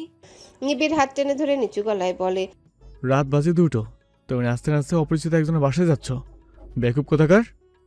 তখনই জিয়ানা উপরোক্ত কথাটা বলে। ঘটনা এড়িয়ে গেলে দায়িত্ব থেকে কেটে পড়া সহজ, একটা মানুষের জীবন মরণ প্রশ্ন। তাছাড়া মনে হচ্ছে আমি আর আপনি দুজনেই দায়ী এই ঘটনার পেছনে। নিবিড় কপালে ভাঁজ করে ফেলে, কারণ জিজ্ঞাসা করার আগে জিয়ানা সেই আন্টির পেছন পেছন চলে গেল। জেনি কখন জানি ঘুমিয়ে পড়েছিল সোফাতে, সবার কথায় ঘুম ভাঙে, আর জিয়ানার পেছনে সেও আগায়। শেষে বাধ্য হয়ে নিবিড়, মক্কু আর আকাশও গেল সেদিকে। মক্কু আর আকাশ দুজনেই ফিসফিস করে একটু আগের ঘটনা বলছে। বেঁচে থাকতে তারা নিবিড়ের রোমান্স দেখতে পারবে, এই যেন অকল্পনীয়। দুইজনাই নিবিড়ের গর্জন ভেবেছে। জিয়ানার কাহিনী খতম, মেরে ভসকিয়ে ফেলে রেখেছে হয়তো, কিন্তু গিয়ে দেখে সম্পূর্ণ উল্টা ঘটনা। জিয়ানা গাইগুই করছে আর ঠেলছিল নিবিড়ের কাঁধ ধরে। নিবিড়ের নড়াচড়া নেই দেখে বলে ওঠে, আমি 80 কেজি পর্যন্ত ওয়েট নড়াতে পারি, আপনার ওয়েট কি 150 কেজি নাকি? আরে উঠুন, আমি ভর্তা হয়ে গেলাম। সামওয়ান হেল্প মি প্লিজ, এ লোক আমায় পিষে মেরে ফেলছে। এবারটা ভম্বল উঠ। জিয়ানার চিৎকারে তাকে আরো জ্বালানোর জন্য নিবিড় আরো একটু চেপে ধরে বলে, খুব তো অধিকার দেখাচ্ছিলে, এখন কেমন লাগছে? জামাইয়ের ওয়েট যতই হোক, বউকে সেটা সহ্য করতে হয়। আজ এভাবেই থাকবো। জিয়ানার মুখের কাছে নিবিড়ের ডান বাহু পড়ায় সেখানে কামড় বসালো। নিবিড়ও একটু নিচে নেমে এসে সেও জিয়ানার নেক কামড়ে ধরে। ফোরপ্লের সময় এই অংশটা মেয়ের জন্য অত্যন্ত স্পর্শকাতর। জিয়ানার দন্তপাটি উন্মুক্ত হয়ে যায় নিবিড়ের স্পর্শে। এতক্ষণ যে দুষ্টুমির মুডে ছিল সেটা গায়েব হয়ে স্ট্যাচু হয়ে জমে রইল। এমন অনুভূতির সাথে প্রথম সাক্ষাৎ তার। চোখের কোণে জল নামের তরল উকি দেয়। মেয়েরা নিজের প্রথম অনুভূতিগুলো সবসময় মনে মনে যত্ন করে লালন করে থাকে, কিন্তু জিয়ানার ক্ষেত্রে দুইবারই অ্যাক্সিডেন্টাল। ভালোবাসা ছাড়া ছেলেরা আগাতে পারে, কিন্তু মেয়েরা যতক্ষণ না নিজের অনুভূতি নিয়ে নিশ্চিত হয় ততক্ষণ তারা সকল স্পর্শকে অযাচিত বলে মনে করে। নিবিড়ের এই আচরণ জিয়ানার কাছে মনে হচ্ছে সেক্সুয়াল টিজিং। এইবার তার ব্রেনের রেড সিগন্যাল জ্বলে উঠল, তাই নিজের মাথা দিয়ে সর্বশক্তি দিয়ে নিবিড়ের কপালে আঘাত করে। নিবিড় এতক্ষণ কি করছিল নিজেও জানে না। কপালে ঠুকা খেয়ে হুট করে জিয়ানাকে ছেড়ে দাঁড়িয়ে যায়, আর জিয়ানা যেন চুপসানো কাগজ থেকে ভাঁজ মেলে সোজা হলো। নিবিড় হালকা গলা খাকি দিয়ে বলে, তুমি না কামড়ালে আমিও কামড়াতাম না, সদবোধ। ওকে। জিয়ানা কোনো প্রতিউত্তর করেনি, বসে নিজের নেক চেক করে দেখে রাক্ষসটা কি করেছে। ওড়না ভালো করে পেঁচিয়ে দরজায় হাত দেওয়ার আগেই দেখে আকাশ উকি মেরে দেখছিল তাদের। মিনালের দরজায় বার কয়েক নক করলো সবাই, কোনো সারা শব্দ না পায় আকাশ আর মক্কু দরজায় আঘাত শুরু করলো, কিন্তু দরজা অনড়। মক্কু মিসেস রেশমার দিকে তাকিয়ে বোঝানোর চেষ্টা করলো আরও বানান শক্ত দরজা। নিবিড় দুইজনকে সরিয়ে সুস্থ পা দিয়ে 3 লাথি দিয়ে দরজা ছুটায়। এমন অবস্থাতেও জিয়ানা হাততালি দিয়ে নিবিড়ের কাঁধে ট্যাপ করে বলে, সাব্বাস, এই না হলে জিয়ানের হাজবেন্ড। নিবিড় এক প্রকার ঝটকা মেরে জিয়ানার হাত সরিয়ে দেয়। সবাই ভেতরে গিয়ে দেখে মিরাল হাত পা ছড়িয়ে বিছানায় শুয়ে আছে। নিবিড় দরজায় দাঁড়িয়ে দেখছে। তার এসব ইচড়ে পাকা মেয়েদের একদম পছন্দ না, সবসময় গায়ে পড়া সস্তা আচরণ করে। প্রচণ্ড বিরক্ত হয়ে সে দেখে যাচ্ছে ভেতরের দৃশ্য। মিসেস রেশমা আর্তনাদ করে ওঠে। ঘুমের এক ফাইল ট্যাবলেট খালি পড়ে আছে পাশে। আল্লাহ, কি সর্বনাশ হলো আমার! এটা কেন করলি মা? ওকে হাসপাতালে নিয়ে চলো, তাড়াতাড়ি চলো, মরে যাচ্ছে আমার বাচ্চাটা। জেনি গিয়ে ওনাকে ধরলো। জেনির চোখে পানি কুলকুল করে পড়ছে। জিয়ানা এদের দিক থেকে নজর হটিয়ে মিরালের কাছে গিয়ে চোখ টেনে আর হাত শুকিয়ে বলল, সাব্বাস, এই না হলে জিয়ানার হাজবেন্ড। আমার কাছে একটা ট্রিটমেন্ট আছে, হসপিটালে যাওয়া ছাড়াই কাজ হবে। ওকে ন্যাচারাল ওয়াশ করাতে হবে, মানে কঠিন বমি করলে পেট থেকে সব মেডিসিন বের হয়ে যাবে। বেশিক্ষণ হয়নি খেয়েছে, এখনো তেমন রিয়াকশন শুরু হয়নি। মিসেস রেশমা আর্তনাদ করেই বলল, হ্যাঁ, প্রায় 20 মিনিট আগেও আমার রুমে গিয়েছিল। তোমরা ওকে বাঁচাও, আমার কেউ নেই এই মেয়ে ছাড়া। আচ্ছা আকাশ ভাই, নিচে ওনার রুমে বিড়ালের পটে স্যাসি মানে বিড়ালের পটি আছে, সেটা আনুন তাড়াতাড়ি। সবাই অবাক সাথে বিরক্ত হয়ে জিয়ানার দিকে তাকিয়ে আছে, কিন্তু নিবিড় মিটিমিটি হাসছে। জেনি ধমকে উঠে, জিও প্লিজ, এমন সময় রসিকতা করতে নেই। আকাশ ভাই, মেয়েটাকে ওঠান, নিচে যেতে হবে। ওয়েট, ব্যস্ত হতে হবে না। আমি ফাজলামো করছি না। মানুষের গু হলে বেশি কাজে দিত। এখন যেহেতু সেটা নেই, তাই বিড়ালেরটা দিয়ে চলবে। পানিতে বিড়ালের গু গুলিয়ে ওকে খাইয়ে দিলে বমি হবে, পেটে সব বের হয়ে যাবে। হসপিটালে ওয়াশের চাইতে কষ্ট কম হবে এতে। আন্টি, আপনি রাজি? যা ইচ্ছা করো মা, আমার মেয়েকে বাঁচাও। বলেই উনি ফ্লোরে বসে পড়লেন। ভদ্রমহিলা ঘেমে যাচ্ছেন। জেনি খুবই বিরক্ত জিয়ানার উপর। সবসময় এমন হেয়ালি করলে চলে? আজ বাসায় গিয়ে এতদিন যেটা করেনি আজ সেটা করবে। প্যাদানি দিতে হবে এই মেয়েকে। কেউ যাচ্ছে না দেখে জিয়ানা বলল। আমি গিয়ে নিয়ে আসি। মিনিট পাঁচেক পর জিয়ানা ফিরে আসে একটা কাচের গ্লাসে কালচে গাঢ় কুৎসিত এক তরল নিয়ে। সবার আগে আকাশ ব্ল্যাক করে রুমের অ্যাটাচড বাথরুমে ঢুকে গেল। অন্যদিকে মিসেস রেশমা জিজ্ঞাসা করল, সত্যি সত্যি এটা ওকে খাওয়ালে বমি হবে? হতে হবে না তো? নিবিড় দরজা থেকে বলল। অবশ্যই কাজ হবে, আপনারা ভালোভাবে হাত পা চেক করুন। জিয়ানা এগিয়ে গিয়ে বিছানায় এক পা উঠিয়ে বসে যেই মিরালের কাছে ঘেসেছে অমনি মেয়েটা লাফ দিয়ে উঠে বলে, আমি কিছু খাইনি, একটা ঘুমের ওষুধ খেয়েছি শুধু, বাকিগুলো কমোডে ফ্লাশ করেছি। মিসেস রেশমা ফ্লোর থেকে উঠে কষিয়ে একটা চড় মারলেন। বাকিরা হতভম্ব। মিরাল গাল ধরে চিৎকার করে কান্না করে বলে, নিবিড় ভাইকে ছাড়া আমি বাঁচবো না। উনি কেন অন্য মেয়েকে বিয়ে করবে? আমি ওনাকে ভালোবাসি। আজ 2 বছর থেকে ওনার জন্য নিজেকে পরিবর্তন করে চলেছি, তবুও কেন উনি আমার দিকে তাকান না? এবার আকাশ আর মক্কুর চোয়াল ঝুলে পড়ল। এইটুকু পুচকি মাইয়া বলে কি? মক্কু একবার নিবিড়ের দিকে তাকালো। নিবিড় প্রতিক্রিয়াহীন দাঁড়িয়ে। জিয়ানা হাতের গ্লাসটা সাইড টেবিলে রেখে মিরালের থুতনি ধরে বলে, আমাদের স্বাভাবিক বিয়ে হয়নি। আর স্বাভাবিক বিয়ে হলেও তুমি এত ভেঙে পড়েছো কেন পাগল মেয়ে? আরো তো 3টা সিট খালি আছে। ওনার আরো 3টা বিয়ের অনুমতি আছে। তোমার বয়স অনুযায়ী তুমি 3 নাম্বার বিবি হতে পারবে। ফিকার নট, প্রিটি লেডি। জেনি এগিয়ে এসে জিয়ানার পিঠে আলতো চড় দিয়ে বলে, উল্টাপাল্টা কথা বলিস না তো। এমনিতে অল্প বয়স, ফ্যান্টাসিতে ভোগে বেশি। এইসব বললে আরও বিগড়ে যাবে। মিরালের দিকে তাকিয়ে বলে, শোনো মেয়ে, তুমি যথেষ্ট সুন্দরী একটা মেয়ে। বয়স অল্প, ওনার চেয়েও আরও ভালো কাউকে পাবে। আর এসব নাটক করবে না কখনো। রাখাল আর বাঘের গল্পটা জানো তো? পরবর্তীতে তোমার সত্যি সত্যি কিছু হলে আর কেউ বিশ্বাস করবে না। আর তোমার আম্মুর অবস্থা অনেক বেশি খারাপ হয়ে গিয়েছিল। যদি স্ট্রোক করতে, তোমার কি হতো? মিরাল কান্নার গতি বাড়িয়ে জিয়ানার দিকে তাকিয়ে বলে, তুমি ওকে ডিভোর্স দিয়ে দাও। আমি সত্যি ওকে খুব ভালোবাসি। তাকে আমি অনেক ভালো রাখবো, বিশ্বাস করো। আমি এত ছোট না, সব বুঝি আর পারিও। জিয়ানা দীর্ঘশ্বাস ছাড়ল। এই হলো তার কপাল, যার নাম গোপাল। কোনো কিছু শুরুর আগে শেষ হয়ে যায়। নিজে ইচ্ছে করে না আগালেও নিয়তির ঠেলে ধাক্কিয়ে এক জায়গায় জোড়া লাগাবে, আবার পরক্ষণে টেনে হিচড়ে সব ছিন্ন ভিন্ন করবে। জিয়ানা হাত ছাড়িয়ে নিয়ে বলল, তোমারও যদি থাকে, মানে রাজি থাকে, আমার আপত্তি নেই। তারপর রুম থেকে বের হওয়ার জন্য নিবিড়কে ডিঙিয়ে যাওয়ার সময় নিবিড় সামনে দাঁড়িয়ে থামালো তাকে।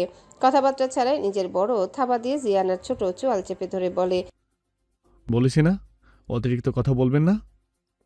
জিয়ানা চোয়ালে বাগের থাবা নিয়ে রক্তচক্ষু করে তাকিয়ে বলে, কথায় কথায় মারা আপনার মুদ্রা দোষ নাকি? এখন একটা খেয়ে দেখুন তো কেমন লাগে। বলেই নিজে হাত উঠালো, কিন্তু গাল পর্যন্ত পৌঁছানোর আগেই নিবিড় হাত আটকে ফেলে। হাত ঝটকায় ছাড়ানোর সাথে সাথে মিরাল দৌড়ে এসে নিবিড়কে জড়িয়ে ধরেছে। এখন জিয়ানার নিজেকে ক্যাবলা ক্যাবলা লাগছে, তাই আস্তে করে সেখান থেকে সরে এলো। জিয়ানার চোখের অপটিক নার্ভ আর মস্তিষ্ক যেখানে মিলিত হয়, যেখানে একটা চিরিক টাইপ কিছু অনুভব করলো। সেদিকে বিশেষ নজর না দিয়ে বের হয়ে গেল আর নিজেকে শান্ত করতে গুনগুন করে গান গাইলো। 10-12 জন উলঙ্গ প্রাপ্তবয়স্ক মানুষ, শরীরের লাল রং নাকি রক্তমাখা বোঝা গেল না, কিন্তু মুখে কালো মুখোশ পরা। বিরাট বড় একটা বদ্ধ কামরার মাঝখানে শুধু একটা মোমবাতি জ্বলছে। আবছা অন্ধকার ঘরের কোনায় একটা বেদি আর মাঝখানে পেন্টাগনের চিহ্ন। উপস্থিত সকলেই মাথা ঝাঁকিয়ে কি যেন এক ধারে জপে যাচ্ছে। সামনে ছাগলের মাথার মতো শিংওয়ালা এক হাতে ভি চিহ্ন দেখানো হেল শ্যাটানের মূর্তি। তার চারিপাশে বাইবেলের ছেঁড়া পাতা বিছানো, যার মানে হচ্ছে এখানে উপস্থিত সবাই খ্রিস্টান ধর্ম থেকে বের হয়ে শয়তানের শিষ্য হয়েছে। এর কিছুক্ষণ পর একজন লোক একটা কিশোরী মেয়েকে কালো আলখাল্লা পরিয়ে শয়তানের পায়ের কাছে নীল ডাউন করে বসালো। পাশের সবার ঝাপাঝাপি আরো বেড়ে যায়। সাথে সাথে বয়স্ক লোকটাও উচ্চারণ করতে থাকলো সেই সব নিষিদ্ধ মন্ত্র। শয়তানের পায়ের কাছ থেকে একটা ভোতা মাথাহীন অস্ত্র বের করে এক কোপে কিশোরী মেয়েটাকে বলি দেয়। হৈ হৈ করে উঠল উপস্থিত সকলে। পাশ থেকে একজন এসে কিশোরীর শরীরের রক্ত সংগ্রহ করলো একটা পাত্রে। তারপর সে গরম রক্তের অর্ধেক দিয়ে বয়স্ক লোক নিজে গোসল করলো আর বাকিটুকু নিয়ে গোপন কামরায় প্রবেশ করলো। এবং পূর্বের মতোই নান্দনিক কক্ষের মাঝখান থেকে বের হলো এক রাজকীয় কফিন আর ঘুমন্ত এক রমণী। তাকেও মাখানো হলো সেই রক্ত দিয়ে। জগতের জঘন্য মস্তিষ্কের উন্মাদনায় বলি হয় নিরীহ কিছু প্রাণ। নাপাক কোনো ধর্মের বিশেষত্ব হতে পারে না, শয়তান কোনো প্রভু হতে পারে না। সকল ধর্মে যেখানে পাক পবিত্রতার কথা বলা আছে সেখানে কিছু বিকৃত মস্তিষ্ক অপবিত্রতাকে বেছে নিয়েছে। নিজের ক্ষুদ্র স্বার্থে কত শত অন্যায় করে যাচ্ছে উক্ত শয়তান পূজারী ব্যক্তিটি, নাকি কোনো কিছুর মোহে সম্পূর্ণ অন্ধ হয়ে কাঠের পুতুলের মতো চালিত হচ্ছে শক্তিশালী কোনো চক্রের মাধ্যমে। পৃথিবীতে সবাই সবকিছু পায় না, অনেকেই কোনো কিছুই পায় না। যারা কিছুই পায় না তাদের আবার পাওয়ার অত তাড়াহুড়ো নেই। খোলা আকাশের নিচে একটা জীবন তারা আজ আছে কাল নেই ভেবে কাটিয়ে দিতে পারে। তেমনই জিয়ানা একজন। এদেশে পালক সন্তানকে বাবা মা না জানালেও আশেপাশের মানুষ আত্মীয় স্বজন প্রতিনিয়ত ইশারা ইঙ্গিতে বোঝাবে এই পালিত সন্তান। একটু বোঝনাওয়ালা হলেও পালিত যে, সে নিজেও বুঝতে পারে নিজের পরিচয়। জিয়ানা একসময় এটা সেটা নিয়ে জিয়াউলের কাছে খুবই বায়না করত। বায়না করার লোক সেই একজনই। জিয়াউলের থিসিসে জিয়ানা অবশ্য বুঝতো সব, শুধু বোঝেনি তার জার্নালিস্ট হওয়ার ব্যাপারটা। জিয়ানা খুব ভালো স্টুডেন্ট, তার মানুষের সেবা করতে ভালো লাগে। ছোটবেলায় সব বাচ্চারা যেমন বলতে পছন্দ করে আমি বড় হয়ে ডাক্তার হব, ঠিক তেমনই জিয়ানারও ইচ্ছে ছিল ডাক্তার হবে, মানুষের ব্যাধি সারাবে। কিন্তু এইচএসসির পর তাকে মেডিকেলের ফর্মটা পর্যন্ত ফিল আপ করতে দেয়নি। জিয়ানা অনেক চিল্লাচিল্লি করেছিল, ওইটাই শেষ বায়না ছিল তার। তাই জিয়ানা কারো কাছে আশা ভরসা রাখে না। তবে মনুষ্য প্রজাতি হওয়ায় মনের সঙ্গোপনে লালিত একটা সুপ্ত ইচ্ছা তারও রয়েছে। জীবনে একবার শুধু নিজের মাকে ছুঁয়ে দেখতে চায়, মায়ের বুকে একবার মাথা রাখতে চায়। হঠাৎ মনে হলো তার তো আসল বাবাও আছে, ওনার কথা কেউ বলে না কেন? এমনকি জিয়ানাও জিয়াউল হকের আদরে সে নিজ পিতার কথা মাথাতে আনেনি কখনো। এমন যদি একটা মিরাকেল হতো, তার বাবা মা দুইজনই ফিরে আসতো, হতে পারে না? হলে কি ক্ষতি হবে কারো? নিঃশ্বাস ভারী হয়ে উঠল জিয়ানার। কাল পর্যন্ত তো একাই ছিল, উদ্দেশ্য একটাই, অন্যায়ের সাথে কোনো আপোষ না, আগে পিছে কেউ না, কারো উপর বিন্দুমাত্র আশা ভরসা নেই, নিজের একান্ত বলতে কেউ নেই, শুধু একা জিয়ানা নিজেই নিজের পরমাত্মীয়। আজ নিবিড়ের বুকে অন্য মেয়েকে দেখে কেমন যেন একটা লাগলো জিয়ানার। নিবিড়ের সাথে তার স্বাভাবিক সম্পর্ক কখনোই হবে না, নিবিড় আগাবে না, নিবিড় না আগালে জিয়ানার আগানোর প্রশ্নই ওঠে না। নিচু মাথা উঠিয়ে গগন পানে চাইল, মেঘলা চাঁদহীন কালো আকাশ। আচ্ছা জিয়ানা যদি তারা হতো? এই তুচ্ছ ক্ষুদ্র মানবী হয়ে কি লাভ? পৃথিবীর অক্সিজেন আর খাবার নষ্ট ছাড়া সে কি কোনো কাজে আসবে? তার চেয়ে ওই দূরের নক্ষত্র হওয়ায় ঢের ভালো। দিনে হাফিজ, রাতে টিম করে জ্বলবে আর মহাকাশে মনের সুখে নেচে বেড়াবে। জ্ঞানীগুণীরা বলেন সৃষ্টিকর্তা যাকে ভালোবাসেন তাকে দুনিয়ার জীবনের অনেক বেশি কষ্টে আর নিঃসঙ্গ রাখেন। জিয়ানা তারাদের থেকে নিজের দৃষ্টি সরিয়ে ফাঁকা আকাশের দিকে তাকিয়ে তর্জনী আঙ্গুল সোজা করে বলে, আল্লাহ আমায় এত ভালোবাসে কেন? হাতে অল্প খোঁচা জাতীয় কিছু অনুভব করে নিচু হয়ে তাকিয়ে দেখে একটা মশা রক্ত খেয়ে পেট ঢোল বানিয়ে ফেলেছে। এই যে ক্ষুদ্র চোর, আয়ু মাত্র ৭২ ঘন্টা নিয়ে দেদারসে অন্যের জিনিস চুরি করে খাচ্ছিস। আর আমি বেশ লম্বা একটা আয়ু নিয়েও নিজের জিনিসে অধিকার দেখাতে পারি না। অনেক খেয়েছিস, এবার হাট, না হলে তোর পেট ফাটিয়ে দেবো একদম। বলেই অল্প একটু ফু দিল, এতে মশাটা নড়ে উঠল, কিন্তু অধিক পরিমাণে রক্ত খাওয়ায় সে উঠতে পারছে না দেখে জিয়ানা খিলখিল করে হেসে দেয়। পাশে কারো উপস্থিতি টের পেয়ে চেয়ে দেখে নিবিড় দাঁড়িয়ে। I think there is something wrong in your head. রাত প্রায় ৩টা, কেউ এমন ভূতের মতো বাইরে বসে থাকতে পারে? ওকে, সারা বিল্ডিং খুঁজে আমরা হয়রান, আর তুমি এখানে বসে পাগলের মতো হাঁটছো। আমাকে খুঁজতে হবে কেন? আপিকে টেক্সট করেছি নিচে আছি আমি, সে এখনো আসছে না কেন? ঘুম পাচ্ছে আমার। একদিন চূড়ান্ত লেভেলের সমাজসেবা করেছি, আগামী মাস ১ মাস রেস্ট নিতে হবে শুধু। বিখ্যাত সমাজসেবী মিসেস নিবেদিত আপনি বোঝালেন কিভাবে এই মেয়েটা নাটক করছে? সেজেগুজে কে সুইসাইড অ্যাটেম্প করে? মানে? প্রথমে সব ট্যাবলেট বাথরুমে ফ্লাশ করেছে, তারপর ফেস ওয়াশ দিয়ে মুখ ধুয়ে কম্প্যাক্ট পাউডার মেখেছে। আমি হাত শুকে মেডিসিনের বদলে প্রসাধনীর গন্ধ পেয়েছি।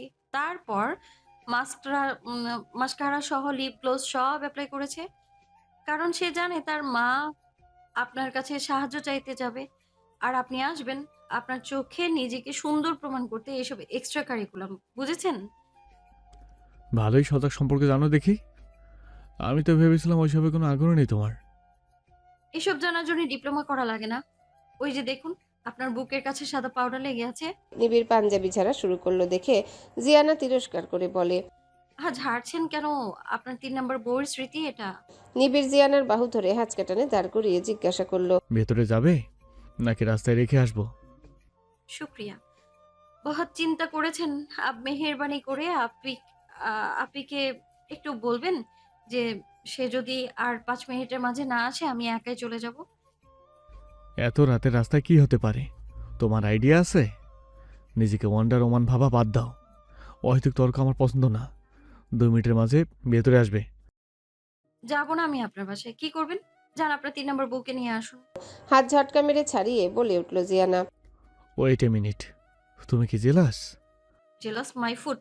আপনারা ঝাপটা ঝাপটি করুন কিংবা বাসার মোড়ে বাসর সেরে বাচ্চা ফুটিয়ে ফেললেও আই ডোন্ট কেয়ার। ঘ্যান ঘ্যান করবেন না তো। যান ফুটেন। জিয়ানার সুর চাপা হলেও ঝাঁজ অত্যন্ত কড়া। জিয়ানা ফার্দার আমার সাথে একদম বেয়াদবি করবে না। এখানে তুমি নিবিড়কে চেনোনি। বলেই কপট রাগ দেখিয়ে চলে গেল নিবিড়। জিয়ানা আবারও বসে পড়ে সেখানে। ভালো লাগছে না তার। কেন লাগছে না জানে না। সবসময় ভালো যে লাগতেই হবে তার মানে নেই। গভীর রজনী, চারিপাশ শুনশান নীরবতা, বাতাসে বৃক্ষরাজির গুনগুন। চাঁদহীন কালো রাতে কালো পোশাকধারী জনাপাচেক লোক একটা দোচালা টিনের ঘরে বৈদ্যুতিক তার কানেক্টেড করে দিল, যার ফলে ওভারকারেন্ট বার্স্ট সার্কিটের কারণ হলো। এতে করে উচ্চ কারেন্ট প্রবাহিত হওয়া শুরু করলো টিনের ঘরের প্রতিটা কোণা।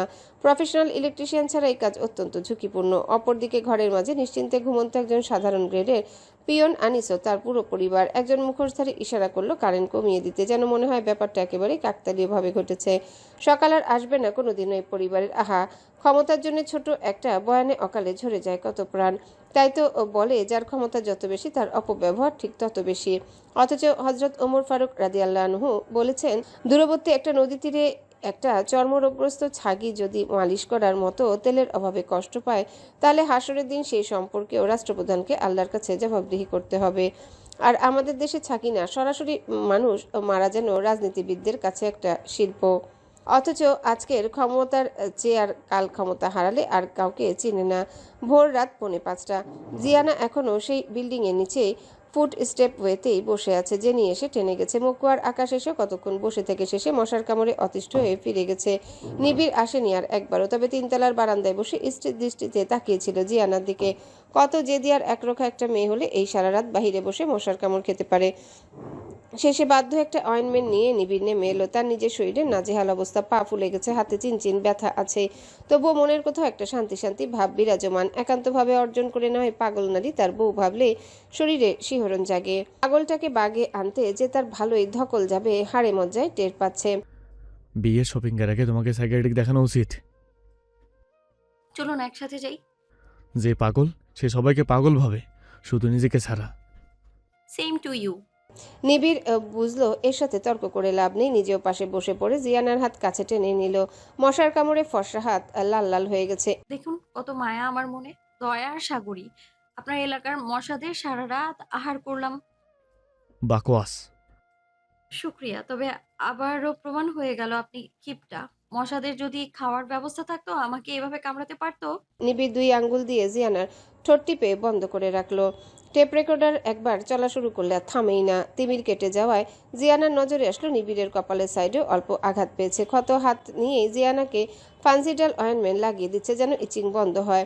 সত্যি জিয়ানার আরাম বোধ হলো। রাত জেগে আঘাতপ্রাপ্ত নিবিড়ের চোখ রক্তিম, সাথে সারা মুখেও কেমন ক্লান্তি ভাব। জিয়ানার মায়া হলো, আবার হাসিও পেল।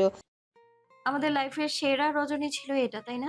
সেরা রাজনীতি যেদিন আসবে সেদিন তুমি অন্যরকম গোলো করবে। হুম। কিচ্ছু না, তোমার জন্য সবাই জেগেছিলাম। এমন উদ্ভট মস্তিষ্ক নিয়ে চলো কিভাবে? সারাটা দেখে বসে থাকার মানে কি? একমাত্র খোলা আকাশটাই আমার আপনার নিজের লাগে। গোলমেলের জীবনে এক আকাশ আমার ঘর বাড়ি আত্মীয় স্বজন সব। আজই প্রথম না, আমি প্রায় সারা রাত এভাবে তারা দেখে কাটাই। আমার ভালো লাগে। আপনার ফ্ল্যাটটা সুন্দর, তবে বড্ড ফাঁকা ফাঁকা। আমার কাছে এমন ফাঁকা ঘর নিঃসঙ্গ লাগে খুব, তাই যাইনি। তাছাড়া বিশেষ কিছু নয়।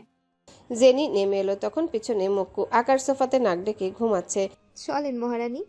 বলেই জেনি কপট রাগ দেখায়। তখনই মক্কুর ফোনে কল এলো। মক্কু বিরক্তি নিয়ে বিড়বিড়িয়ে বলে, এত সাত সকালে কোন বাল ফোন দেয় রে? হ্যাঁ বল।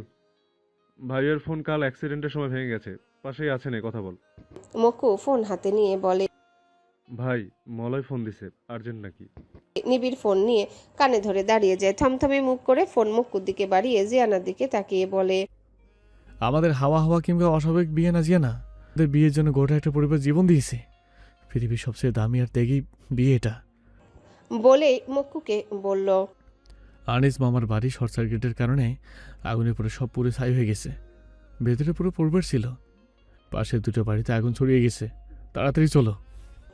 গ্রিকের সলির বর্তমানে তুর্কির কোনো প্রদেশ। একজন দার্শনিক ছিলেন ত্রিসিপ্পাস। তিনি পেশায় ছিলেন পদার্থবিদ, কিন্তু হঠাৎ করে তার মন চাইল রম্য রচনা লেখার। এই জন্য নিজের গাধাকে বেছে নেন। সে তার গাধাকে ডুমুর খেতে দেন, তারপর কি মনে করে বিশুদ্ধ মদও খেতে দেন, সেটা নিয়ে খুবই কৌতুক করেন এবং সেই রেফারেন্স গাধাকে নিয়ে জোকসও লিখে ফেলেন। এমনভাবে জোকস লিখলেন যেটা পড়ে নিজেই হাসতে হাসতে দম বন্ধ হয়ে মারা যান। তাই যার যেটা কাজ না সেটা না করাই ভালো। রাজনীতিবিদরা রাজনীতি করবে, তারা যখন খুনোখুনি করে সস্তা নাটক সাজাবে তখন সেটা হয়ে উঠবে উপরোক্ত ঘটনার মতো। চারিপাশে সুনাম কুরানো মামুন ইসলামের নামে রটে গেল অসংখ্য দুর্নাম। নিজের পুত্রকে ছোট ঘরে বিয়ে করানোর জন্য অ্যাক্সিডেন্টের নামে একটা পরিবারকে শেষ করে দিল। 2টা বাচ্চা সহ 8 জন মানুষের হাড্ডি পর্যন্ত ছাই হয়ে গেছে। আহা ক্ষমতা! ছি ছি গুঞ্জন উঠল বাতাসে। ভোর সকাল হওয়ায় ফায়ার সার্ভিস এখনো এসে পৌঁছায়নি। হয়তো ঘুমই কাটেনি তাদের। ঘুম কাটলেও কি এ পোড়া দেশে ডাক্তার আসিবার পূর্বে রোগী মরিয়া যায়, আর ফায়ার ফাইটার আসিবার পূর্বে সব ছাই হইয়া যায়। তারপর সেই ছাই দিয়ে ভালো দাঁত পরিষ্কার হয়। মারহাবা। নিবিড়রা এসে পৌঁছালো ততক্ষণেও ফায়ার সার্ভিস আসেনি। পাশের ঘর থেকে সবাই বের হয়ে গেছে। তাদের ঘর সম্বল হারানোর আহাজারি বাতাসে আগুনের শিখাচ্ছেও তীব্র ধারালো। বাতাস চির ধরে যাচ্ছে এক একটা চিৎকারে। নিবিড়ার আশেপাশের কিছু ছেলে পেলে মিলে যতটুকু সম্ভব ঘরগুলোর মূল্যবান জিনিসপত্র বের করা শুরু করলো, আর স্থানীয়দের বালি আর পানির ব্যবস্থা করার নির্দেশ দিল। আগুনে পানির বিকল্প হলো বালু। বালু ছিটিয়ে দিলে আগুন কাবু হয়। জিয়ানা জেনিও সাইকেল করে রওনা দেয় কলোনির দিকে। ঘুমহীন শরীর চলতে চাইছে না, তবুও আনিস মামার কথা শুনে নিবিড়দের পেছন পেছন বের হয়ে গেছে। নিবিড় কি বলেছে সেসব তার মাথায় ঢুকেনি, শুধু এইটুকুই বুঝেছে আনিস মামার ঘরে শর্ট সার্কিটে কিছু একটা হয়েছে। জেনি পেছন থেকে বলল, নিবিড় ভাইকে একদম প্রেডিক্ট করা যায় না, জানিসও। অন্যমনস্ক হয়ে উত্তর দেয় জিয়ানা। তুই তো চলে এসেছিলি, ওই বেয়াদব মেয়েটা, কি যেন নাম, বিড়াল নাম, বিড়ালকে নিবিড় ভাই কষিয়ে 2টা থাপ্পড় দিয়েছে। থাপ্পড়ে মামে দুজনই ভয়ে কেঁদে কেটে অস্থির। থাপ্পড়ের কথা শুনে জিয়ানা হার্ট ব্রেক করে জিজ্ঞাসা করে, কি? হ্যাঁ, শুধু তাই না, এমন সাজিয়েছে বাপরে বাপ, চিন্তার বাহিরে। তার নতুন বইয়ের সামনে এমন সিন ক্রিয়েট করার জন্য তাদের নামে 5 কোটি টাকার মানহানি মামলা করবে। হ্যাঁ। ওনার মানের দাম মাত্র 5 কোটি? জেনি পিঠে ছোট ছোট 2টা চড় দিয়ে বলে, তুই কোনোদিনই সিরিয়াস হবি না? जिंदगी मजाक बना के छोड़ दी और सीरियस। অনেকগুলো মোটামুটি জিনিস পাওয়ার চেয়ে একটা কোয়ালিটিফুল জিনিস পাওয়া ঢের ভালো। নিবিড় ভাই অনেক হাজবেন্ড ম্যাটেরিয়াল। হ্যাঁ, কথায় কথায় টুটি চেপে ধরা জামাই আমার আবার হাজবেন্ড ম্যাটেরিয়াল। ডোমেস্টিক ভায়োলেন্সে মামলা ঠুকে দেবো ভাবছি। বলে আবারও প্যাডেল চালানো শুরু করে জিয়ানা। পর মুহূর্তে আবারও বলল, তবে দুনিয়া মাঝে মধ্যে বাড়াবাড়ি রকমের আনফেয়ার লাগে। সুশ্রী পঞ্চগুণে গুণান্বিত, এমনকি বিনয়ী হয়েও তোমার ভাগ্য দেখো, আমার ভাগ্য দেখো। আমারটা নিয়ে আমার কোনো আক্ষেপ কিংবা আশা ভরসা নেই, কিন্তু তোমার। চুপ হয়ে যায় জিয়ানা, কথাটা শেষ করতে পারে না। আমারও নেই জিউ, যা পাবো আমি আগলিয়ে নেব 2 হাতে। আমার দিকে কেউ না আগালেও শুধু মুখ তুলে তাকালে আমি তার কাছে দৌড়ে যাব। আত্মসম্মান বলেও তো একটা ব্যাপার আছে মেরি বেহনা। কিছু সম্পর্কে উদার হতে হয়, ছাড় দিতে হয়, ভুল দেখেও অন্ধ সাজতে হয়, না হলে সেই সম্পর্কগুলো একদমই আগাবে না। সেখানে আত্মসম্মান নামের কোনো জিনিস গ্রহণযোগ্যতা পাবে না। আমি আগাই আর ভণ্ড নেতা আমার নিতম্বে লাথি দিয়ে বলুক চল হাট, তোর প্রতি আমার ইন্টারেস্ট নাই। আমার মনে হচ্ছে এমনটা তুই নিজেই করবি। আই থিঙ্ক নিবিড় ভাই পজিটিভ তোর উপর। কিছু মানুষ আছে না একটু বেশি ব্যাটাগিরিওয়ালা, মেল ইগো অনেক বেশি, তারা ভাঙবে কিন্তু মচকাবে না। সে একই ক্যাটাগরির, ভালোবেসে গোপনে গুমড়ে মরবে কিন্তু মুখে প্রকাশ করবে না। ব্যাংকে কোটি টাকা রেখে ভিক্ষা করে খাওয়ার মাঝে কিছু আনন্দ আছে না লাভ? আমার ভুল হয়ে গেছে, তোর সাথে তর্কে আমি পারবো না। তবে একটা রিকোয়েস্ট, বিয়ে যেহেতু হয়ে গেছে একটু আঁকড়ে ধরার চেষ্টা করিস। যারা কচুরি পানা তারা তো শেকড় ধরতে পারে না, তাদের মূলে সেই শক্তি নেই। বরং তাদের জন্য লাগবে একটা দিঘি আর জল। দিঘির জল হয়ে এলে জিয়ানা নামের কচুরি পানা সেই জলে ভেসে হেসে খেলে বেড়াবে। এত হেয়ালি কথা তুই বলতে পারিস জিউ? জীবনে তো ফিলোসফি দিয়ে চলে না। আই অ্যাগ্রি উইথ ইউ, তবে আমার জীবন ফিলোসফি দিয়েই চলে। দীর্ঘশ্বাস ছাড়ল জেনি। জিয়ানার এত বাস্তববাদিতা তার পছন্দ না। মানুষকে কখনো কখনো নত হতে হয়। রবীন্দ্রনাথ নিজেই বলেছে সম্পর্কের খাতিরে নত হওয়া ভালো, তবে সেটা বারবার না। কে বুঝাবে এই মাথা ছাটা মেয়েকে? জিয়ানা জেনি হাজির হলো মিনিট 10 পরে। সাইকেল ফেলে এক প্রকার দৌড়ে গিয়ে দাঁড়ালো আনিসের পোড়া ঘরের সামনে। কয়েকটা ভাঙার কালচে টিন ছাড়া কিচ্ছু অবশিষ্ট নেই। হট্টগোলার ঘর হারানো দুই পরিবারের আহাজারিতে জিয়ানার হৃদয় চৌচির হয়ে যাচ্ছে। ভেবেছে অল্প আগুন লেগেছে, কিন্তু এ তো একেবারে সর্বস্ব শেষ করা আগুন। আশেপাশের অনেকে একে অপরকে ধরে গলা ফাটিয়ে কান্না করছে, কেউ মাটিতে গড়াগড়ি করে আহাজারি করছে। একজন মহিলা মাটিতে হাত দিয়ে সর্বশক্তি দিয়ে আঘাত করতে করতে বেহেড হয়ে গেলেন। জেনি দৌড়ে ওনার কাছে যায়। আশেপাশে মানুষের ভিড়ে জিয়ানা নিবিড়কে খুঁজে চলেছে। বেলা গড়িয়েছে অল্প, সকাল 7টার কাছাকাছি হয়তো, কিন্তু মানুষের সমাগমে মনে হচ্ছে দ্বীপ্রহর চলছে। কারেন্টের ভয়ে পাশাপাশি সব ঘরের মানুষ এখন রাস্তায় দাঁড়িয়ে, সবাই ভীত হয়ে আছে। কলোনি ঘর হওয়ায় গাদাগাদি করে উঠানো সব ঘর। স্থানীয় কয়েকজন মিলে ট্রান্সমিটারের সাথে লাইন ডিসকানেক্টেড করে দিয়েছে। জিয়ানা আশেপাশে নজর ঘোরালো নিবিড় কোথায়। তার চেলাপেলাদেরও দেখছে না। এর মাঝে একজন মধ্যবয়স্ক লোক আহাজারি শুরু করলো। জিয়ানা সেদিকে গেল। লোকটা বারবার বলছে, আমার আম্মাটা হাঁটবার পারে না, এই এখন পুইরা কয়লা হয়ে যাব গো। জিয়ানা বার কয়েক জিজ্ঞাসা করলো ওনার ঘর কোনটা, কিন্তু লোকটা কান্নায় এতটাই ব্যস্ত কারো কথাই শুনছে না দেখে জিয়ানা চিল্লিয়ে বলে উঠল, এই লোকের ঘরে ওনার বয়স্ক মা আছে। কেউ কি জানেন ওনার ঘর কোনটা?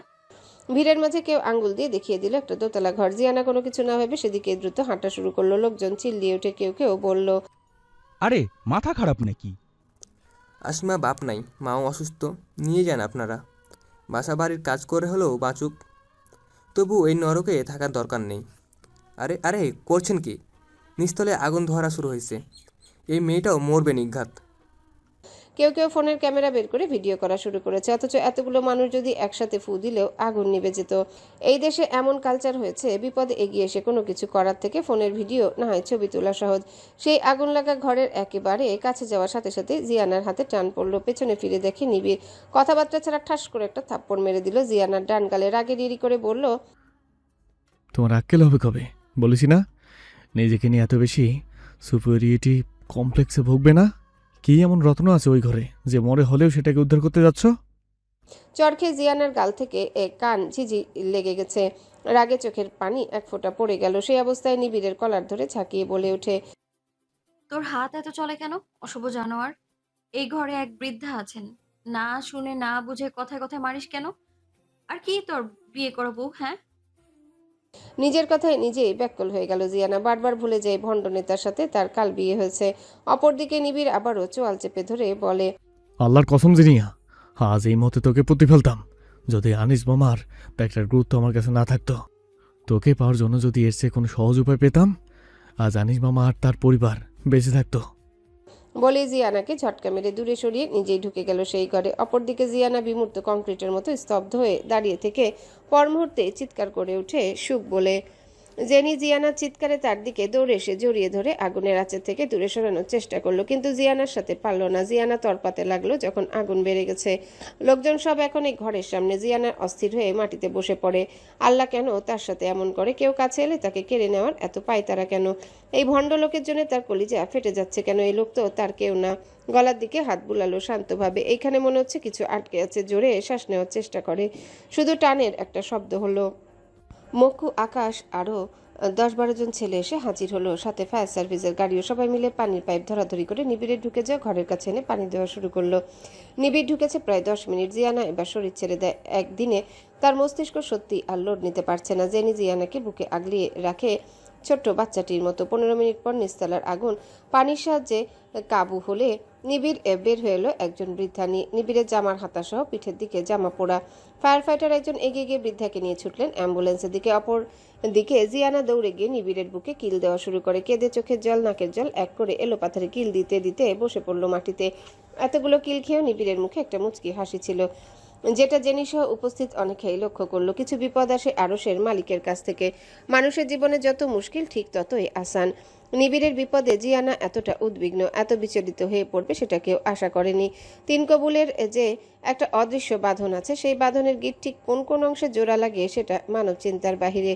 তাই তো বলা হয় তিনটি জিনিস সম্পূর্ণ খোদাতালার নিকট থেকে নির্দিষ্ট: জন্ম, মৃত্যু আর বিয়ে। অদৃশ্যের লেখন খণ্ডানোর ক্ষমতা ক্ষুদ্র মানব সম্প্রদায়ের নেই। জিয়ানা হুট করে দাঁড়িয়ে নিবিড়কে ভালোভাবে ঘুরিয়ে দেখে মক্কুদের দিকে তাকিয়ে ধমকের সুরে বলল, আপনারা কি সবগুলো ব্লাইন্ড? ওনার হাত আর পিঠে পুড়ে গেছে অনেকটা, চোখে দেখেন না? ওনাকে নিয়ে অ্যাম্বুলেন্সে পাঠান। পেছন থেকে নিবিড় সবাইকে শান্ত থাকার ইশারা করে। কেউ নড়ছে না দেখে জিয়ানা নিজে নিবিড়ের কম ক্ষত হওয়া হাতটা ধরে টেনে হাঁটা শুরু করলো আর গজগজ করে বলে ওঠে, দেখেছেন কেমন কুত্তা মার্কার রাজনীতি করেন আপনারা? এদের চেয়ে রাস্তার কুত্তা বিলেই পালা অনেক ভালো। একদিন খাওয়ালে সারা জীবন মনে রাখে, বিপদে জান দিয়ে দেবে এমন। সারা রাত জিয়াউল হক ঘরের দরজার কাছে বসে ছটফট করছে। নিদ্রা উড়ে গেছে জিয়ানা আর জেনি বের হওয়ার সাথে সাথে। জেনিরা পৌঁছানোর পর বার কয়েক ফোনে কথাও বলেছে, তবুও মনে শান্তি পাচ্ছে না। হুট করেই বিয়ে, সেটাও রাস্তায় গুন্ডামি মাস্তানি করা দুটা ছেলের সাথে। বুকের ভেতর কেমন দলা পাকানো কষ্ট। পুরুষ মানুষের বুক ফাটে তবুও মুখ ফুটে না। আঞ্জুমান দরজা থেকে দেখে গেছে কয়েকবার। অপরাধ বোধে চোখে চোখ রাখতেও পারছে না সে। সারাদিন সেবা করে রাতে ঘর থেকে বের করে দেওয়ার মতো হয়ে গেছে আঞ্জুমানের ব্যাপারটা। তিনটা বাচ্চা, সংসার এক হাতে সামলিয়ে চাকরি করেছে দিনের পর দিন। জিয়াউলের চাকরির সুবাদে থাকতে হতো দূরে দূরে। ভালো পরিবারের মেয়ে হয়েও জিয়াউলদের মতো মধ্যবিত্ত পরিবারের বউ হয়ে এসেছিল শুধু মানুষটাকেই দেখে। তাই তো নিজের চাহিদাকে প্রায়োরিটি লিস্টে সবার শেষে রেখে এসেছে। নীলুফাকে কাছে থেকে দেখার সুযোগ হয়েছিল মাত্র কয়েক মাস। সে এত চনমনে আর মন জয়ী ছিল। আঞ্জুমান নিজেও অনেক ভালোবেসে ফেলেছিল। চমৎকার হাসি খুশি, সবার সাথেই প্রচণ্ড মিশুক। আর সবচেয়ে বড় দিক ছিল উপকারী মানুষ। চোখের সামনে যে কোনো অসহায় কাউকে দেখলেই সাহায্য করত। বাড়ি থেকে বেরিয়ে আসে মোটামুটি গা ভর্তি ছোটখাটো গহনা সহ। জেনিকে নিজের হাতের ব্রেসলেট দিয়েছিল। গলার চেনটা আঞ্জুমানকে দেয়, আর বাকি 3-4টা আংটি, কানের দুল থেকে পায়ের নুপুর সব একে ওকে দিয়েছে। পারিবারিক অ্যাক্সিডেন্টের পর নীলুফার কোনো একজন ভাবি গোপনে যোগাযোগ রেখেছিল, তবে নীলুফার মা তাকে মেনে নেয়নি। এমনকি উনি এটাও মনে করেন নীলুফাই তার পরিবারের এই ধ্বংসের কারণ। তাদের নিতে যখন জিয়াউল রাঙামাটি পৌঁছে দেখলো নীলুফা নামের কোনো পেশেন্টই ভর্তি হয়নি। আশেপাশে খোঁজাখুঁজি করে 2 দিন পর বাড়ি ফিরে আসে। আর এসে আশ্চর্য হয়, কারণ একজন অ্যাম্বুলেন্স ড্রাইভারের মাধ্যমে জিয়ানাকে দিয়ে তাদের অ্যাড্রেসে পাঠিয়েছিল সাগর আর নীলুফা। সাথে ছিল একটা চিরকুট। স্নেহের জিয়া, তোদের সবার কাছে জীবনের লম্বা সময় পার করার ইচ্ছা ছিল, কিন্তু সেই ইচ্ছা মনে হয় আমার ভাগ্যে লেখা নেই। আমার টুইন বেবি হয়েছে। ছেলে বাচ্চাটার অবস্থা খারাপ, সে বিশেষ পরিষেবায় হাসপাতালে ভর্তি আছে। আল্লাহ জানে সারভাইভ করতে পারবে কিনা। আর মেয়েটাকে তোদের কাছে পাঠালাম, নিজের পরিচয় দিয়ে বড় করিস, পারলে শক্তপোক্ত করে বাস্তবতা শিখাস, যেন বড় হয়ে নিজের বাবা মায়ের অসহায় জীবনের গল্প শুনে ভেঙে না পড়ে, সবসময় সত্যর পথে চলে। আমি চাই আমার মেয়ে জার্নালিস্ট হোক, তার প্রতিটা আর্টিকেলে যেন এই দেশের প্রতিটা দুর্নীতিবাজদের কলিজা কাঁপন ধরায়। নীলুর অবস্থা ভালো না, তাকে নিয়ে আমি আত্মগোপনে গেলাম।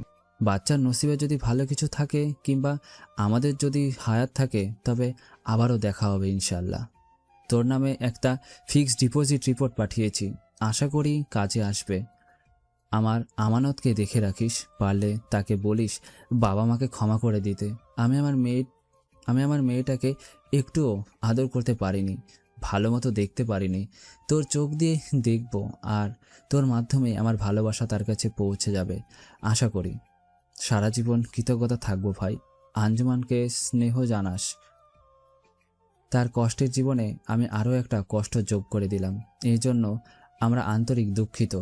আর একটা কথা, মামুন ইসলামকে নিয়ে নীলুফা অনেকগুলো গোপন কথা আমাকে বলেছে। তার কোনো প্রমাণ নেই বিধায় আমি আপাতত বললাম না কিছুই। আবার তোর সাথে যোগাযোগ করব। তোর ভাই সাগর হক। ভাইয়ের আমানত সে কতটুকুই রক্ষা করতে পারলো। নিজের জিনিস খোয়া গেলে কষ্ট হয়, তবে জবাবদিহির ব্যাপার থাকে না। কিন্তু অন্যের আমানতের খেয়ানতকারী যে মুনাফিক, জিয়ালুকে সেই লিস্টের একজন ভাবতে পারলো না। বুকে কেমন চাপ লাগছে যেন। হাত দিয়ে বার কয়েক ঘষা দিল। আঞ্জুমান এক প্রকার দৌড়ে এলো কাছে। দরজায় দাঁড়িয়ে কাঁদছিলেন স্বামীর ব্যাকুলতা দেখে। নিরেট স্নিগ্ধ ভালোবাসা দিয়ে এসেছে জিয়াউল, অথচ আঞ্জুমান সেই ভালোবাসার দাম রাখলো কই। কাছে এসে পা জড়িয়ে ধরে হু হু করে কেঁদে উঠল আঞ্জুমান। অনুতাপের আগুনের চেয়ে শক্ত আগুন দুনিয়াতে আর দ্বিতীয়টি নেই।